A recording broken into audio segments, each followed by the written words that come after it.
यूं ही नहीं बदलते ख्वाब हकीकत में, इसमें जोश, हिम्मत और मेहनत लगती है। नमस्कार दोस्तों, आज हम बात करेंगे T20 वर्ल्ड कप 2024 की।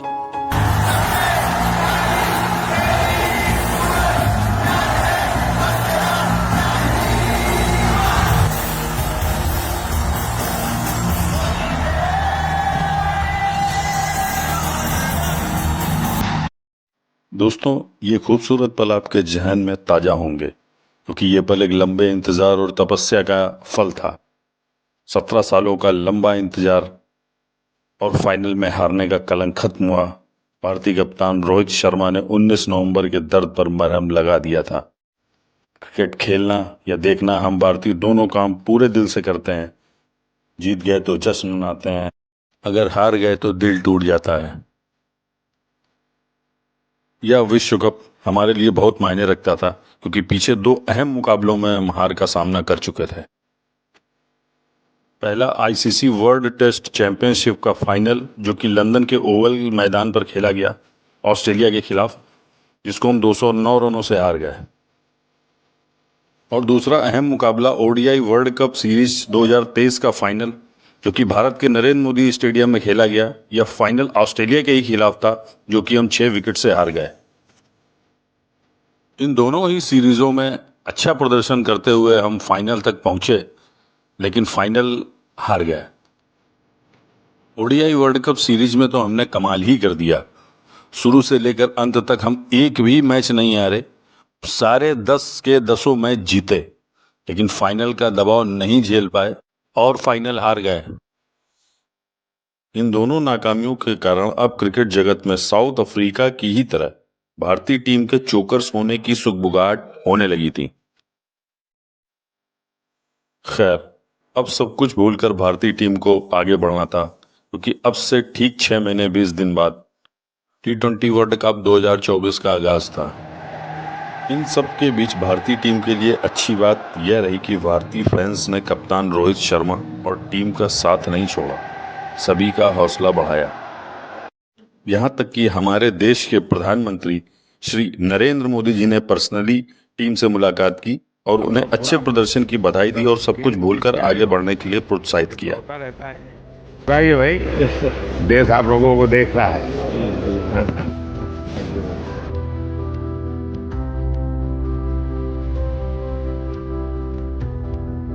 इसके बाद रोहित शर्मा एंड टीम आगे की लड़ाई के लिए कमर कसती है। 3 स्पिनर और 4 ऑलराउंडर से सजी ये टीम न्यूयॉर्क पहुंचती है, जहां सुपर 8 क्वालिफाई करने के लिए इनका पहला मैच आयरलैंड से, दूसरा पाकिस्तान से, तीसरा यूएस से और चौथा कनाडा से था। कनाडा के अगेंस्ट जो मैच था वो बारिश के चलते रद्द हो गया। अगर इस कनाडा वाले मैच को छोड़ दें तो हमने सुपर 8 में क्वालिफाई करने के लिए बचे 3 के तीनों मैच जीते और सुपर 8 में जगह बनाई। सुपर 8 क्वालिफाई कर चुकी भारतीय टीम मेजबान वेस्टइंडीज पहुंची, जहां उसका पहला मुकाबला अफगानिस्तान के खिलाफ था। यह मैच बारबाडोस के केसिंगटन मैदान पर खेला गया। इस मैच में टॉस जीतकर पहले बल्लेबाजी करते हुए भारत ने 8 विकेट के नुकसान पर 181 रन बनाए, जिसमें अहम योगदान देते हुए सूर्य कुमार यादव ने 28 गेंदों में 53 रनों की धमाकेदार पारी खेली। हार्दिक ने 24 गेंदों पर 32 रन और पंत ने 11 गेंदों पर 20 रन बनाए। इस लक्ष्य का पीछा करने उतरी अफगानी टीम 10 विकेटों के नुकसान पर मात्र 134 रन ही बना पाई। इस मैच में अर्शदीप सिंह और बुमराह ने 3-3 विकेट लिए। बुमराह ने अपने 4 ओवर में 1.8 की औसत से मात्र 7 रन दिए और सुपर 8 का यह पहला मैच अपने नाम किया। इसके बाद दूसरा मैच ऑस्ट्रेलिया के खिलाफ था। यह मैच बहुत ही अहम था। भारत को ऑस्ट्रेलिया से अपने 2 बड़ी हारों का बदला लेना था। ऑस्ट्रेलिया ने टॉस जीतकर पहले गेंदबाजी करने का निर्णय लिया। बल्लेबाजी करने उतरी भारतीय टीम ने अपना पहला विकेट बहुत ही जल्दी विराट कोहली के रूप में मात्र 6 रनों पर खो दिया। इसके बाद मैदान पर बल्लेबाजी करने आए ऋषभ पंत। इन दोनों ने एक अच्छे साझेदारी करते हुए स्कोर को 93 रनों तक पहुंचाया, लेकिन इसी बीच ऋषभ पंत 15 रनों के निजी स्कोर पर कैच आउट होकर पवेलियन लौट गए। अब बल्लेबाजी करने उतरे सूर्य कुमार यादव। एक छोर से भले ही विकेट गिर रहे थे, लेकिन दूसरे छोर पर कप्तान की धमाकेदार पारी जारी थी। ऐसा लग रहा था कि भारतीय कप्तान अपने 100 रन पूरे करेंगे, लेकिन ऐसा हुआ नहीं और वे 92 रनों पर आउट हो गए। लेकिन कोई बात नहीं, उन्होंने अपना सर्वश्रेष्ठ प्रदर्शन देते हुए 92 रनों की धमाकेदार पारी खेली। इसके बाद सूर्या ने 31 रन, शिवम दुबे ने 28 रन और हार्दिक पांड्या ने 27 रनों का योगदान देते हुए भारतीय पारी को 205 रनों की मजबूत स्थिति तक पहुंचाया। इसके जवाब में लक्ष्य का पीछा करने उतरी ऑस्ट्रेलियन टीम 181 रनों पर ढेर हो गई। डेविड वार्नर को अर्शदीप सिंह ने मात्र 6 रनों पर चलता किया। इसके बाद ट्रेविस हेड 76 रनों पर बुमराह का शिकार हुए। मिचेल मार्श को कुलदीप यादव ने 37 रनों पर ढेर किया। मैक्सवेल को भी कुलदीप यादव ने ही बोल्ड किया। स्टेनिस मात्र 2 रनों पर अक्षर पटेल का शिकार हुए। टिम डेविड को अर्शदीप सिंह ने 15 रनों पर लपेटा। भारतीय टीम ने इस तरह सुपर 8 में ऑस्ट्रेलिया से अपनी 2 बड़ी हारों का बदला पूरा किया। इसके बाद अगला मुकाबला बांग्लादेश से था, जिसका इस सीरीज में बहुत ही अच्छा प्रदर्शन रहा था, लेकिन भारत के खिलाफ वो अच्छा प्रदर्शन नहीं रख पाए। बांग्लादेश ने टॉस जीतकर इंडियन टीम को पहले बल्लेबाजी करने का न्योता दिया और उन्होंने ऐसा करके अपने ही पैरों पर कुल्हाड़ी मार ली। भारतीय टीम ने पहले बल्लेबाजी करते हुए 5 विकेट खोकर 196 रन बनाए। इसमें रोहित शर्मा ने मात्र 11 गेंदें खेलकर 23 रनों की धमाकेदार पारी खेली। विराट कोहली ने 28 गेंदों पर 37 रनों का योगदान दिया। ऋषभ पंत ने 24 गेंदों पर 36 रन और शिवम दुबे ने भी 24 गेंदों पर 36 रन और कुंफू पांड्या ने मात्र 27 गेंदों में अपना अर्धशतक पूरा किया।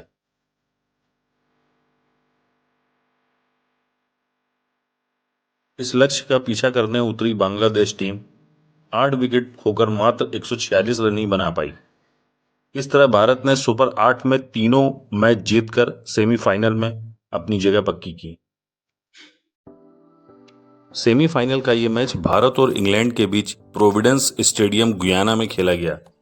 इस मैच में इंग्लैंड ने टॉस जीतकर पहले गेंदबाजी करने का निर्णय लेते हुए भारत को बल्लेबाजी करने का निमंत्रण दिया।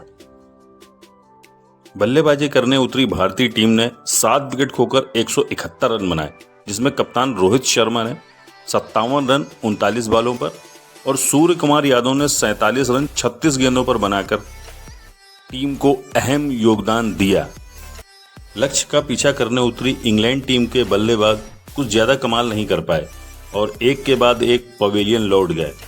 भारत ने मात्र 103 रनों पर इंग्लैंड टीम को ऑल आउट किया और अब तक बिना कोई मैच हारे फाइनल में प्रवेश किया। अब वो पल आ चुका था जिसको सबको बेसब्री से इंतजार था। इंडियन टीम को चोकर्स नाम की सुगबुगाहट को खत्म करना था। इंडियन टीम के साथ साथ फैंस के हौसले भी बुलंद थे। इंडियन फैंस बहुत खुश थे, लेकिन मन में एक डर भी था कि कहीं इस बार भी मौका चूक न जाए। उधर सब कुछ भूलकर दोनों टीमें वर्ल्ड कप उठाने को बेकरार थीं। यह महासंग्राम अब अपने आखिरी पड़ाव पर था।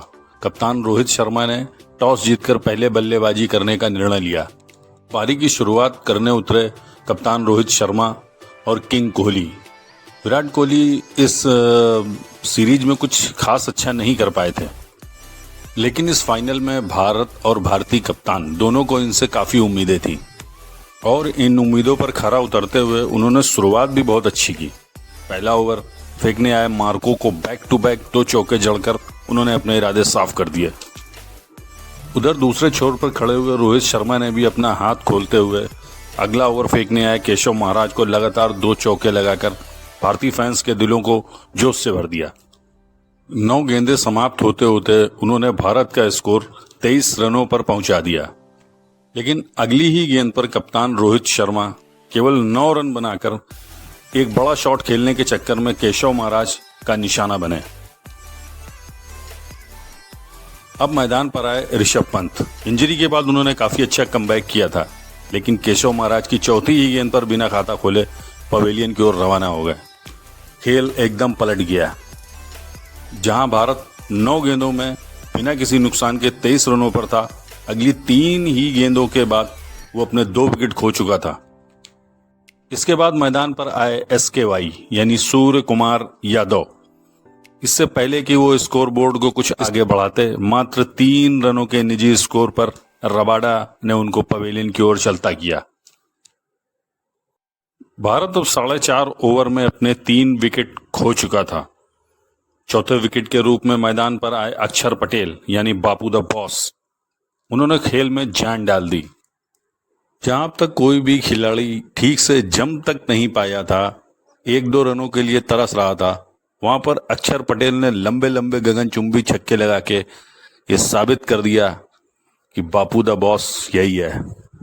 पटेल ने मात्र 31 गेंदों पर 47 रनों की धमाकेदार पारी खेली और इसी के साथ भारत का स्कोर 106 रनों पर पहुंचाया और भारतीय फैंस की बुझती हुई उम्मीदों को एक बार फिर से रोशन किया।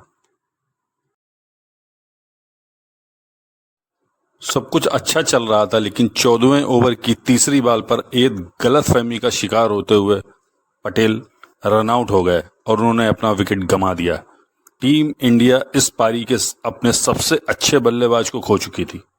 उन्होंने इतना अच्छा प्रदर्शन किया था कि भारत तो छोड़िए, विदेशी प्रशंसकों ने भी उनका आह्वान किया। इसके बाद अब बारी थी शिवम दुबे की। आते ही उन्होंने मैदान पर छक्का लगाकर अपने इरादे साफ कर दिए। दुबे ने इंडिया के लिए अच्छी वापसी की और बैक टू बैक बड़े शॉट खेलकर किंग कोहली का साथ दिया। उधर 17वें ओवर तक पहुंचते पहुंचते विराट कोहली ने 48 गेंदों पर अपना अर्धशतक पूरा किया। अब खेल में केवल 18 गेंदें ही शेष बची थीं। दुबे और कोहली ने मिलकर वही किया जो उन्हें करना चाहिए था। 18 ओवर 4 गेंदों में ताबड़तोड़ बैटिंग की बदौलत उन्होंने स्कोर 163 रनों तक पहुंचाया। भारत की एक पैसेंजर ट्रेन को तूफान एक्सप्रेस में कन्वर्ट किया। भारत को इस समय केवल चौकों और छक्कों की दरकार थी। इन दोनों खिलाड़ियों ने इस दरकार को पूरा भी किया और लंबे लंबे हवाई फायर किए। एक लंबा शॉट मारने के चक्कर में विराट 59 गेंदों पर 76 रन बनाकर आउट हो गए। उन्होंने भारत के लिए एक अच्छी और सकारात्मक पारी खेली। भारतीय टीम साउथ अफ्रीका को इस फाइनल में एक बड़ा लक्ष्य देना चाहती थी, लेकिन ये हो न सका और भारत शिवम दुबे और अक्षर पटेल की साहसिक पारी की बदौलत 176 रन ही बना पाया। अब साउथ अफ्रीका को इस विश्व कप को जीतने के लिए 120 गेंदों पर 177 रन बनाने थे। मैच काफी रोमांचक स्थिति में पहुंच चुका था। अब इस मैदान पर फेंकी जाने वाली अगली 120 गेंदें विश्व को एक नया विश्व चैंपियन देने वाली थी। पहला ओवर अर्शदीप सिंह ने फेंका और अपने इस ओवर में केवल 5 रन ही दिए। दूसरा ओवर फेंकने आए बूम बूम बुमराह। उन्होंने अपनी तीसरी ही गेंद पर हेड्रिक्स का डंडा उखाड़ फेंका। अपना दूसरा ओवर लेकर आए अर्शदीप सिंह ने भी कमाल कर दिखाया। उन्होंने माकरम को 4 रनों के निजी स्कोर पर पवेलियन का रास्ता दिखाया। इस विकेट के साथ ही भारत अब इस मैच में अपनी वापसी कर चुका था, लेकिन अभी काफी उलटफेर बाकी थे। इसके बाद स्टब्स और क्विंटन डिकॉक ने साउथ अफ्रीका की पारी में जान डालते हुए 60 रनों की पार्टनरशिप की और साउथ अफ्रीका के स्कोर को 70 रनों तक पहुंचाया। अब मैच का पलड़ा साउथ अफ्रीका की ओर झुकता हुआ दिखाई दे रहा था। लग रहा था यह पार्टनरशिप कहीं भारत के लिए खतरा न बन जाए, लेकिन अपना 9वां ओवर लेकर आए अक्षर पटेल ने इस खतरे को भारत से दूर किया। अपनी 5वीं ही गेंद पर इस पार्टनरशिप को तोड़ दिया, स्टेप्स को क्लीन बोल्ड कर दिया। अब तक खेल के 10 ओवर समाप्त हो चुके थे। साउथ अफ्रीका के खाते में 81 रन आ चुके थे। अब केवल 60 रनों का खेल बाकी था। साउथ अफ्रीका को केवल 96 रन ही बनाने थे। क्लासन ने अपना क्लास दिखाते हुए भारत को 6 का पहाड़ा पढ़ाना शुरू किया। उन्होंने जडेजा, अक्षर पटेल, कुलदीप, किसी को भी नहीं छोड़ा। सबकी गेंदों पर जमकर प्रहार किए। कहानी अब बदल चुकी थी। भारत हार के करीब था, क्योंकि क्लासन नाम का यह तूफान थमने का नाम ही नहीं ले रहा था।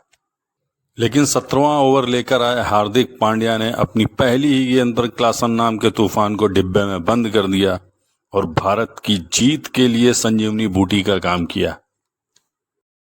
अब मैदान पर थे मार्को जॉनसन। अब सिर्फ 18 गेंदों का ही खेल बाकी था। साउथ अफ्रीका को 18 गेंदों में 22 रन ही बनाने थे। कप्तान रोहित शर्मा ने अपना ब्रह्मास्त्र इस्तेमाल करते हुए बुमराह को बॉलिंग थमाई। बुमराह ने अपनी दूसरी ही गेंद पर मार्कों की गिल्लियां बिखेर दी और अपने पूरे ओवर के दौरान मात्र 2 ही रन दिए। अब मैदान पर आए केशव महाराज। अब टीम इंडिया को 12 गेंदों पर 20 रन ही बचाने थे। कप्तान ने अर्शदीप सिंह पे भरोसा दिखाते हुए अर्शदीप सिंह को बॉल थमाई। अर्शदीप ने इस ओवर में केवल 4 ही रन खर्च किए। अब मैच में केवल 6 गेंदें ही बाकी थी। साउथ अफ्रीका को 16 रन बनाने थे। गेंद फेंकने आए हार्दिक पांड्या और फिर वो ऐतिहासिक पल आया जिस पल ने भारतीय फैंस का सीना गर्व से चौड़ा कर दिया। पांड्या ने अपना पहला बॉल फुल टॉस डाला। एक पल के लिए ऐसा लगा कि ये सीधा छक्का हुआ। गेंद बाउंड्री लाइन पार हुई, लेकिन सूर्या नाम की दीवार अभी रास्ते में खड़ी थी। उन्होंने एक अद्भुत, अकल्पनीय और कभी ना भूलने वाला कैच पकड़ा। इसी के साथ साउथ अफ्रीका की आखिरी उम्मीद, जो कि डेविड मिलर नाम की थी, वो भी खत्म हुई। सूर्या ने ये कैच नहीं पकड़ा था, बल्कि जाते हुए विश्व कप को अपने हाथों में दबोच लिया था। पांड्या ने साउथ अफ्रीका की आखिरी उम्मीद रबाडा को सिर्फ 4 रनों पर आउट कर दिया। मैच जीतने के लिए साउथ अफ्रीका को आखिरी बॉल पर 9 रन बनाने थे, लेकिन उस आखिरी बॉल पर सिर्फ अब भारत 7 रनों से विश्व चैंपियनशिप का यह मुकाबला जीत चुका था। पूरा देश भावुक हो उठा। भारतीय टीम के इस कप्तान ने कर दिखाया। उसने साबित किया कि हम चोकर्स नहीं हैं। मैदान पर हर खिलाड़ी बेहद खुश और भावुक था। हर खिलाड़ी की आंखों में जीत की खुशी थी, जो कि आंसू बनकर बह रही थी। रोहित ने ओवल के उस मैदान पर अपना तिरंगा लहराया। तो ये थी कहानी विश्व चैंपियन भारतीय टीम की। विश्व चैंपियन की तरह खेले और एक भी मैच नहीं हारे इस विश्व कप में।